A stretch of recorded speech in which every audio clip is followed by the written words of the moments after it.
Sonia Encinas, tú eres sexóloga y comunicadora feminista y además has sido la encargada del proyecto Rojas son mis reglas de paz y desarrollo. Y estuve hablando con Alejandro el otro día porque quería saber un poquito más sobre el proyecto y demás y le preguntaba a nivel contenido y me decía, bueno, yo te paso los contactos de Sonia y de Margarita en Ecuador, tú hablas con ellas, que te lo van a explicar mucho mejor, que son las expertas. Digo, vale. Así que nada, aquí estoy con la experta y te quería preguntar un poquito Venga, por el contenido de los talleres y por tu papel en ellos, cómo lo has enfocado. bueno, pues realmente el proyecto de Rojas son mis reglas empezó con el planteamiento, en mi caso, de un solo taller, pero al final me quedé con el proceso entero, ¿no? Con el proyecto entero. Entonces, ¿qué hicimos? Distribuimos a lo largo de 4 talleres distintas temáticas en torno a lo que tiene que ver con la salud menstrual. Al final, como sexóloga, para mí es imposible separar la salud menstrual de lo que es la salud sexual, porque forma parte, al final, del enfoque de la sexualidad, de la vivencia de la sexualidad y la salud sexual. Entonces hicimos un par de talleres dedicados al ciclo menstrual desde una mirada positiva, siempre con perspectiva feminista, para poder hablar en una primera parte de alguna manera más de lo corporal, lo fisiológico, lo anatómico, los factores y signos primarios de fertilidad, para poder entender un poco cómo funciona nuestro ciclo a nivel fisiológico. Y en esa segunda parte de ese taller que está enfocado a hablar del ciclo menstrual desde una mirada positiva, pues hablábamos desde la perspectiva social, colocando lo que nos ocurre a nivel fisiológico en un contexto social y cultural determinado. Y ahí veíamos pues cómo nos atraviesa el lugar donde vivimos, los privilegios que tenemos y bueno, pues eso, el espacio social en el que nos vamos desarrollando a lo largo de nuestra vida. Entonces, colocamos esta parte primero, es decir, nos centramos en la etapa de vida fértil, para después en un segundo taller hablar de qué pasa después, una vez que llega la menopausia como hito de nuestra historia sexual. La menopausia es una fecha concreta. A partir de ahí entramos en lo que sería la madurez sexual. Pues ¿qué pasa? ¿Qué pasa con toda esta etapa? ¿Por qué se ha invisibilizado? ¿Por qué no se habla de la sexualidad de las mujeres en esta etapa? Si forma parte, en esencia, de nuestra sexualidad, porque somos sexuales desde que nacemos hasta que morimos. Y entonces un poco desenredamos esa madeja de que parece que solamente tenemos sexualidad en una etapa concreta de la vida. En el último taller hablamos de pobreza menstrual, que es un concepto también que, bueno, pues que necesitamos integrar. El tema, ya muchas autoras pedagogas menstruales han hablado de que la menstruación, el ciclo menstrual es cultural porque no se vive igual según el lugar en el que nazcas, ¿no? No se trata solo de un proceso fisiológico. Entonces aquí atravesamos el ciclo menstrual desde los privilegios barra opresiones, colocándonos totalmente en el contexto social. Y luego en un último taller, porque fueron 4 teóricos y uno participativo, en el último taller, pues recogimos toda la información que habíamos estado compartiendo hasta entonces para poder generar debate y discusión acerca de cómo cada una ha entendido su ciclo, cómo lo está viviendo, cómo lo acompaña, por ejemplo, en el caso de educadoras sociales, educadoras infantiles, para poder un poco generar conversación en torno a los temas sexuales que habíamos abordado las semanas anteriores o los meses anteriores. ¿Cómo se ha recibido o qué impresiones han tenido la gente? ¿Crees que llevan como una expectativa que se ha cumplido? ¿Crees que sorprendiste igual con algunos temas? O sea, ¿cuál ha sido el feedback después de los talleres? Pues para mí ha sido muy interesante, por ejemplo, la enorme acogida que tuvo el de ciclo, los dos primeros, el de mirar el ciclo menstrual desde una perspectiva positiva, porque además había muchísima diversidad de edad. Entonces fue muy interesante ver que independientemente de la edad de las asistentes, había mucha necesidad de información y o sea, se iban como desmontando muchos mitos y falsas creencias que habían recibido. Entonces había mucho asombro, sorpresa, pues por ejemplo con el tema de cómo nos influye las fases de nuestro ciclo menstrual, que no es lo mismo cómo nos sentimos en nuestra etapa preovulatoria que en ovulatoria, que en premenstrual o en menstrual, qué características tiene cada una de ellas. Por ejemplo, ninguna conocía los factores, los signos primarios de fertilidad, pues hablar de que nuestro cuerpo nos da muchas señales que no hemos aprendido a leerlas. Hablamos también, por ejemplo, de anatomía y desde una perspectiva feminista, pues que viesen que nuestros cuerpos han sido colonizados por nombres de señores que han puesto su nombre pues en nuestro, que si punto G, si trompas de falopio. Entonces hicimos como esa propuesta de nombrar desde lo descolonizado, o sea, nuestras trompas uterinas, nuestro punto de, yo digo G de goce o nuestro punto de placer, lo que sea, pero al final que podamos quitar esos nombres y entender que la historia pues ha tenido una clara mirada patriarcal que también tiene unas consecuencias en nuestra manera de vivirlo, ¿no? Pues hablar de los tabúes, de las vergüenzas de la educación recibida y cómo eso luego influye en nuestra vivencia, incluso de nuestras prácticas sexuales.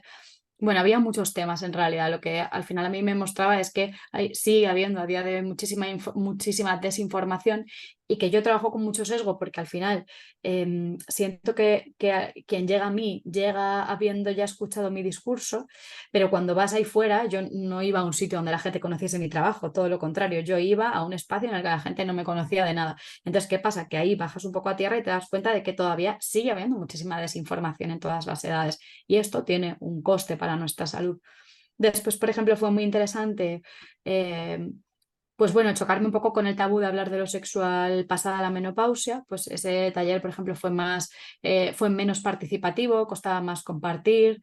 Luego, me sorprendió totalmente hablar de pobreza menstrual en un espacio en el que la media de edad era bastante elevada. Yo creo que la grandísima mayoría ya estaban en madurez sexual por completo y para ellas fue muy revelador hablar de pobreza menstrual, hablar del acceso a los recursos, hablar de cómo influye el contexto social en la vivencia de tu menstruación, en la vivencia de tu ciclo menstrual en concreto.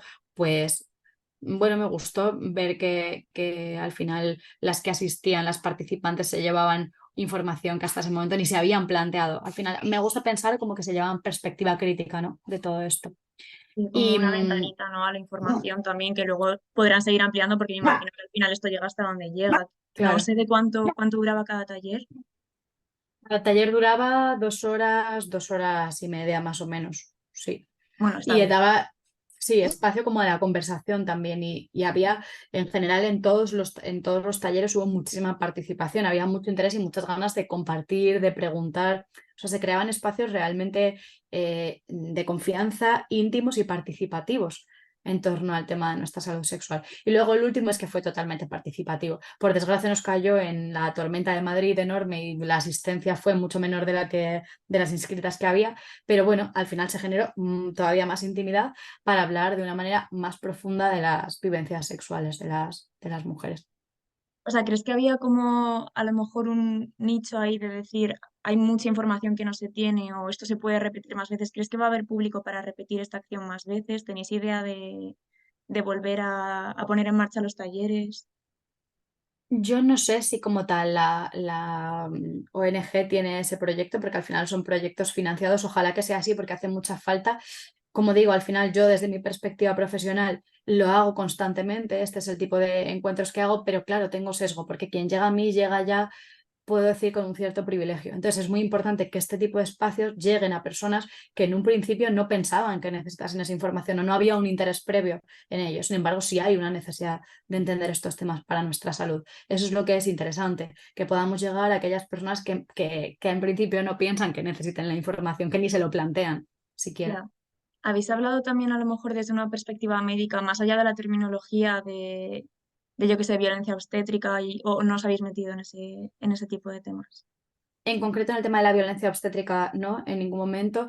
Es posible que en algún momento saliese pues, en torno a las prácticas en el tema de la educación menstrual dentro de lo que es nuestra vida sexual, pero no, en torno a violencia obstétrica no hemos hablado. Y en cuanto a prácticas médicas, pues no como tal. Sí que hemos hablado de fisiología, pero no tanto desde la parte médica, porque al fin y al cabo yo vengo de lo social, ¿no? Pero bueno, sí que ha habido perspectiva crítica con respecto, por ejemplo, a la medicalización, ¿no? Y algunas de las asistentes eran incluso sanitarias. O sea que hemos hablado desde ahí, pero siempre desde una perspectiva crítica y social. ¿Y crees que el discurso que habéis podido generar se podría entender a nivel mediático, que igual se podría sacar de ese contexto? O sea, porque entiendo que ellas lo han recibido muy bien y como que se han sentido reflejadas en muchas de las cosas que hayáis hablado, si ha habido tanta participación y si al final son temas que te apelan directamente. ¿Crees que el discurso general está un poco enfocado como habéis enfocado el curso o crees que queda mucho por hacer? O no sé, ¿cómo lo enfocarías para hacerlo más, a lo mejor más inclusivo o para meter a más gente? Porque dices que hay mucho sesgo porque tú al final te dedicas a esto y la gente que llega a ti me imagino que también pues te ha seguido en redes o igual tiene otro tipo de canales de información, ¿no? Pero ¿qué crees que hace falta para llevarlo a los medios más generalistas, a lo mejor? Uf, ojalá tuviese una respuesta sobre eso, ¿no? Al final, yo digo que tengo sesgo desde mi trabajo diario, ¿no? Al final esto es un proyecto dentro de un proyecto más grande, ¿no? Un proyecto financiado público de acceso gratuito, que eso también marca la diferencia, ¿no? Porque al final que puedas acceder a un tipo de talleres o de formaciones de este tipo sin coste, Mm. es una oportunidad enorme para llegar justo. A mí, por ejemplo, me ha parecido muy interesante llegar a los barrios del sur, porque de alguna manera pues al final esa parte de llegar a barrios donde hay más dificultad de recursos, otra vez de espacios de igualdad, es interesante porque esas mujeres no habrían pagado el precio que tiene un taller para hacer un taller conmigo, ¿no? Entonces, eso es importante. Pero claro, ¿qué podemos hacer para llevar esto a la población general? Y si hay una manera, yo siento que el discurso general no está en esto. O sea, que esta información, aunque ha cambiado mucho en los últimos 20 15 años, ha cambiado mucho porque ahora hay mucha más información, muchas más publicaciones, muchos más libros, muchas más profesionales hablando de salud sexual reproductiva, hablando de ciclo menstrual, hablando de menopausia cada vez más. Claro, es algo que no deja de ser muy reciente y que no es el interés general de la sociedad o de la población, ¿no? Sigue siendo algo como pues muy silenciado, un tema muy tabú, un tema que parece solo que nos interesa a nosotras, ¿no? A pesar de que es un tema que debería interesar a toda la población, no solo a las mujeres porque lo vivamos en nuestro propio cuerpo, sino también pues, con quién nos compartimos, con quién convivimos. No tengo una respuesta para saber cómo podríamos llegar más allá, pero desde luego con proyectos como este, sin duda, ¿no? Poder llegar a esos lugares donde de primeras no existe ni siquiera la oportunidad de tener interés por la salud sexual y reproductiva. Sí, llevarlo desde fuera y llevarlo de manera gratuita. Hablaba también con Margarita, que coordina proyectos en Ecuador y demás, que a lo mejor allí estaría bien también tener más voluntad política que aquí también, como de continuidad, que al final, pues sí, pues pones en marcha un proyecto de eso, de 5 talleres, porque tienes una subvención concreta que se acaba en esta fecha y al final es como que se queda todo un poco cojo de decir, vale, ¿y esta gente ahora cómo accede otra vez a esto? ¿O cómo qué seguimiento pueden tener, ¿no? Que igual es como que está bien abrir la ventana, pero no se puede continuar aprendiendo en esa línea a lo mejor. Claro, yo no sé cómo se hará allá, pero al final aquí se ve claro, ¿no? Es que los cambios políticos son tremendos. Según quien tenga el poder, pues invierte en una serie de proyectos o se invierte en otros. Entonces, al final, pues bueno, esto no deja de ser un proyecto que ha sido financiado por la Comunidad de Madrid, pero claro, necesitamos que haya mucho más, porque un taller de 4 sesiones que llega a 4 centros, espacios de igualdad en concreto, de 2 horas cada uno, que llega a unas pocas decenas de mujeres, que está muy bien para un taller, pero que al final, claro, somos millones. Necesitamos sacar esta información mucho más lejos y hacerlo, claro que depende de una voluntad política. Entonces va a depender también de quién tome las decisiones pues que se puedan proponer este tipo de espacios más o menos. ¿Quiénes han sido las asistentes? Me has dicho que había mucha diferencia de edad. ¿Ha sido Mm. un interés por parte de ellas? ¿Se ha organizado como desde colectivos? ¿Cómo habéis captado a la gente? La verdad es que yo no sé cómo se ha hecho la difusión. Por ejemplo, en los primeros talleres había un público mucho más joven, aunque había mucha diversidad de edad, la mayoría pues estaban en torno a los 20 años y por debajo de los 20 años la gran mayoría. Y sin embargo, en el de pobreza menstrual, pues la mayoría estaban por encima de los 65 años. Estaban todas en torno a 65 o 70 años, casi todas, excepto, no sé, un par, tres mujeres. Entonces, la difusión ha venido de los espacios de igualdad principalmente. En el último caso del taller, que creo que la propuesta era un poco más compleja, porque lo interesante habría sido poder llevarla a todo el público que ya había venido, pero claro, piensa que el último taller era un taller de reflexión, un encuentro participativo. Lo ideal es que viniesen todas las personas que habían participado antes, pero al final la realidad es que los talleres se hacían en Aluche, en Chamberí, en Usera. Claro, las mujeres de cada distrito no se van a trasladar a otro distrito para hacer el encuentro, ¿no? Entonces, al final, ¿qué ocurrió? Que como fue difícil la difusión, terminé difundiéndolo yo a través de mis redes sociales. Entonces, ahí ya vuelve el sesgo. Quienes llegan a este encuentro participativo son quienes ya tienen una previa información, un previo interés en estos temas. Entonces, ha sido muy distinto. Ha sido muy distinta la experiencia de cada taller y ha sido muy distinto el feedback que se ha recibido según el espacio de igualdad al que he ido y según el público, la edad del público que ha participado. Ya. Y el interés en los temas, ¿has visto que haya como un interés especial en alguno de los temas? Ya no en estos talleres, sino en general, a lo mejor en tu trayectoria profesional, en sentido de falta mucha información de esto o, joder, me pongo a hablar de algo y me miran como que, de qué está hablando esta mujer. ¿Hay algo que digas que falta mucha información sobre ello? En ningún momento he sentido que nadie, o sea, no he sentido esa percepción de qué nos está hablando. Sí que he percibido, aún incluso en temas que no tenían ni idea, porque por ejemplo en pobreza menstrual era un concepto que ninguna de ellas había escuchado nunca en su vida, ni siquiera hablar de recursos, de acceso a recursos para la gestión de la menstruación, ni siquiera hablar de privilegio. O sea, que son conceptos que ellas no habían escuchado, pero en ningún momento fue como de qué nos habla, sino como, wow, qué fuerte todo esto que nos estás contando, que es la primera vez que lo escuchamos en 70 años de vida. Y, y era un poco más esa percepción, ¿no? de interés. Y claro, al final sí que me doy cuenta que es algo que me suele ocurrir porque, claro, yo voy a dar unos talleres de ciclo menstrual y aunque parece, para mí es una obviedad, pero desde fuera no lo es tanto, que es como si la sexualidad fuese una cosa y el ciclo menstrual otra, ¿no? Yo tengo muy claro que la sexualidad incluye todo esto, y el sexo es una cosa, dentro de las prácticas es una cosa y luego nuestra salud sexual pues es otra. Y, y lo curioso es que al presentarme como sexóloga y hablar de por qué este enfoque para intentar, de paso, pues romper algunos tabúes sexuales, pues había mucho interés en las prácticas. O sea, enseguida, en cuanto se hablaba de algo que pudiese sonar a sexo, práctica sexual y tal, pues enseguida había mucha necesidad de compartir experiencias y vivencias propias. Y por ejemplo, esto me sorprendió mucho también en el espacio, en el de pobreza menstrual, que también hubo un espacio, no sé en qué momento exactamente ahora del taller, había, pues hablando de acceso a recursos, cuando hablábamos de la copa menstrual, cuando yo les hablaba pues, de la copa menstrual, las compresas de tela, que si los tampones que tienen o no, que si las esponjas menstruales, pues bueno, eso llevó a otra serie de recursos, a hablar de otras cosas, a hablar de juguetería erótica y bueno, de repente había montado una conversación sexual en torno a este tema pues la verdad muy interesante. No nos dio para profundizar en eso, pero sí hay como mucho interés. Cuando se crea un espacio seguro generan conversaciones muy interesantes sobre el tema sexual. Justo te iba a decir, porque al final lo de que sea no mixto también a lo mejor como que favorece que se puedan generar espacios en los que hablar de cosas que no hablas y que igual no hablas ni con amigas, porque imagino que en ciertos rangos de edad es difícil como sacar espontáneamente un tema de conversación de ese tipo.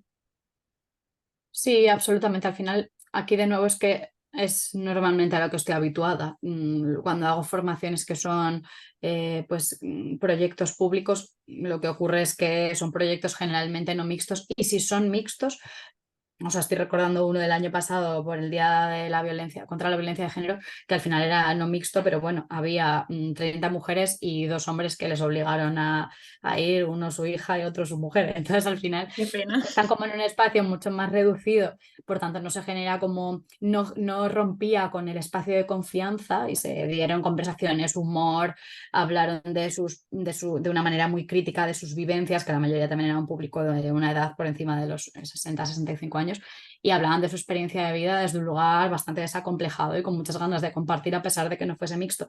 Otra cosa sería que hubiese más participación masculina, pues a lo mejor en un espacio más igualado, pues ya baja el nivel de confianza para hablar de según qué temas. Pero mi sensación después de todos estos años, ya no solo del taller, sino en general, es que hay muchas ganas y necesidad de compartir y que las mujeres tenemos bastante habilidad en lo colectivo para hablar de sexualidad. ¿Has visto a lo mejor mucho tabú con el tema de la menstruación? Que al final, es que claro, vengo ahora de hablar como con Ecuador. Entonces, claro, esta mujer me decía cosas como, no, es que allí, por ejemplo, piensan que una mujer con la menstruación toca una planta y la planta se va a morir. O sea, tú no puedes ir a las cosechas de tu marido cuando estás menstruando, o sea, como cosas muy fuertes que dices, joder, yo lo pienso y yo la iba a decir, digo, a ver, en España hay como un tabú con la menstruación, pero claro, me contaba cada cosa que digo, "Uf, pues igual no tanto. Pero sí, o sea, sí que en ciertos espacios como que no pega decirlo, o sí que sigue habiendo esta gente que se guarda la compresa cuando va al baño. Entonces, no sé si al generar estos espacios sí que la gente ha hablado mucho de menstruación, si a lo mejor se iban más por otros temas porque tampoco estaban muy cómodas, no sé No, cómo. no, no, no, se ha hablado mucho, se ha hablado totalmente se ha hablado con bastante soltura de menstruación. Es verdad que justo los primeros talleres que estaban enfocados más al ciclo menstrual, el público era más joven. Entonces, pero que sea público más joven no es necesariamente más participativo, porque fueron más participativos los talleres en los que la media de edad era más elevada. Entonces, sí, es que diría eso, al final sí se habla de una manera bastante desacomplejada, hay mucha como más soltura y ganas de compartir y hablar en el público de edad más elevada, y las mujeres pues eso, una media de edad de 65 años y... y claro, lo que me decías, por ejemplo, con respecto a Ecuador, pues son cosas que ahora pueden sonar como muy lejanas, pero que aquí también han pasado. O sea, hasta hace nada todavía se pensaba que, que tenías la menstruación y se cortaba la mayonesa, y una serie de mitos absurdos, total, que ahora nos parecen absurdos, pero que hace, yo qué sé, ya no voy a decir 20 porque es muy poco, pero que ahora Bueno, 40, 50 sí, años no tanto. era habitual. Y como sexóloga al final, ¿qué es lo que más, o sea, dónde crees que has podido aportar más o qué sientes que, cuál ha sido tu parte favorita de decir, jo, aquí me siento súper cómoda de esta parte, creo que la estamos desarrollando muy bien? Me ha gustado todo, o sea, al final el planteamiento era una temática y en torno a esa temática yo he podido generar los contenidos a mi manera, entonces me he sentido muy cómoda, todo el contenido tenía que ver con mi trabajo y todas las etapas de la vida sexual de las mujeres me fascinan, así que en ese sentido, por temática no, pero sí es verdad que destacaría como o sea, me gusta mucho generar conversación, el crear espacios seguros en los que a través del humor, de incluso pues, poner ejemplos personales, tal, generas o sea, haces que las personas que vienen participen, porque eso enriquece muchísimo los encuentros, no solo que yo venga a darte una charla súper teórica, sino que yo venga a darte una charla desde una perspectiva bastante o sea, como, pues eso, pues con humor, con anécdotas, para que sea más accesible, pero que además te haga partícipe y sientas que lo que tú aportas también forma parte del contenido del taller y es importante, no que yo vengo y ya está desde un lugar súper vertical, ¿no? Como, no, sino bajar ahí un poco desde un lugar horizontal que podamos crear entre todas información de muchísimo valor. ¿Has adaptado las charlas a la edad de la gente o sabías quiénes iban a acudir o ha sido completamente sorpresa?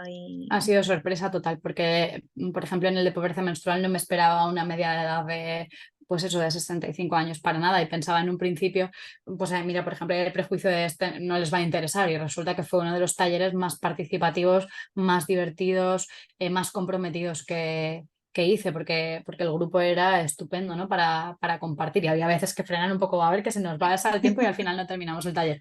Entonces, no, no estaban adaptados a la edad. ¿Y crees que habría que adaptarlos o crees que es mejor así? O sea, ¿crees que se podrían haber adaptado más? Igual te habría gustado plantearlo de otra manera si hubieses sabido la edad de los participantes.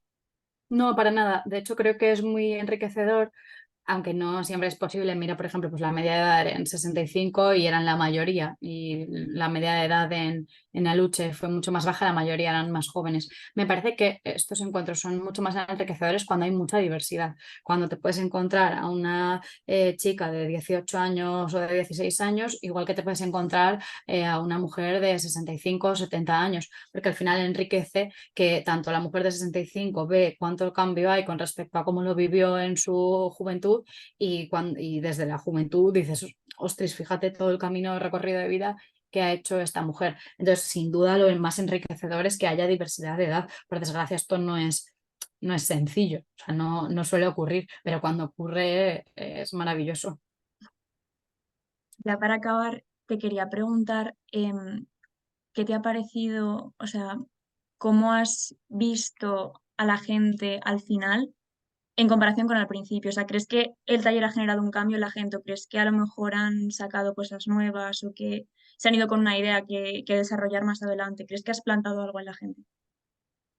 Me cuesta ser como muy honesta porque, claro, al final hay varias cosas. Por una parte el contenido y por otra parte la manera de impartir el contenido. Entonces, claro, yo soy consciente de cuando entras en un grupo, pues que de primeras hay una distancia y que a medida que va pasando el taller, pues se genera una complicidad por mi manera de abordar el contenido. Para mí eso es muy importante, llegar a ti no solo con lo que te cuento, sino con la forma que tengo de contarlo. Entonces, por todo ese mix que se da se crea un clima de mucha apertura y yo sí que siento que, claro, que hay una semilla. Otra cosa es si luego esa semilla brota o te vas a tu casa y vuelves a tu misma situación diaria y no hay un espacio real para poder desarrollar todo esto. Por ejemplo, en el tema del ciclo menstrual en concreto, pues las mujeres que estuvieron escuchando, fascinadas, apuntando todo, pero que ya ya habían pasado la menopausia, pues ellas, claro, decían que les parecía increíble saber todo esto ahora, que les daba mucha pena no haberlo podido vivir desde toda esa o sea, con toda esa información en la mano, pero bueno, que se llevaban el reto, porque también había alguna trabajadora de los espacios de igualdad, o sea, que se dedican a lo social, pero que se llevaban el reto de poder transmitirlo pues a las que vienen detrás, pues en sus espacios de igualdad, en su familia. Yo creo que sí, la semilla está sembrada y creo que de alguna manera todas o muy generalmente puedo decir que la semilla se la llevan. Lo que pasa es que no sé cuánto esa semilla dura, si Va a brota o no germinar, brota. ya. Si va a Claro. tener luego un espacio para hablar de esos temas o no. Mm. Vale, ya la última cosa, te dejo en paz. ¿Qué crees, qué mensaje sacas de esto? ¿Qué te gustaría que saliese en el país, en el mundo, en la vanguardia? De decir, ¿a qué le darías un altavoz? O sea, ¿qué te gustaría que se hablase más o que la gente pensase más en torno a estos temas? Bueno, pues quizá de primeras me sale pensar que me gustaría mucho que se hablase de la importancia de crear espacios colectivos en los que poder hablar de la salud sexual de las mujeres. O sea, la importancia de romper con el tabú y la importancia también de romper con la idea de que es un tema muy nicho, que solo interesa a unas pocas, ¿no? Al final sería genial que entendiésemos que hablar de la salud sexual de las mujeres es algo que interesa a toda la población. Al final forma parte de la salud de las personas. Entonces, eso por un lado, y luego en paralelo la importancia de crear espacios e invertir en proyectos que hagan que esta información que es tan valiosa para nuestra salud llegue a todas las personas que, pues que a lo mejor no se pueden permitir costeárselo, ¿no? Porque hay otras prioridades en su vida. Entonces, crear espacios, la importancia de crear espacios colectivos donde esta información pueda llegar a todos a todos los barrios.